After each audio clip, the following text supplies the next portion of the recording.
and replayability, making sure that the conditions are a little different every time people play so that each time they get out the game, it feels like a new experience. Now, around version 71, we get to shift our focus to design.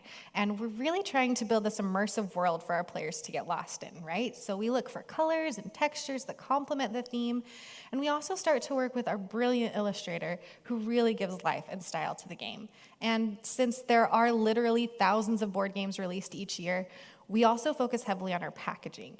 And we actually package our games as books to help them stand out. In the last few versions, we start to incorporate our factory and keep them in the loop. We talk with them about the components we want to use in the game, and we go back and forth with price quotes and game samples. Sometimes 60,000 dice are painted bright neon yellow instead of mustard yellow, but we're always able to work through these types of bumps in the road. In reality, we're really fascinated by this part of the process. It really feels like, in today's world, if you can imagine something, a factory out there can create it.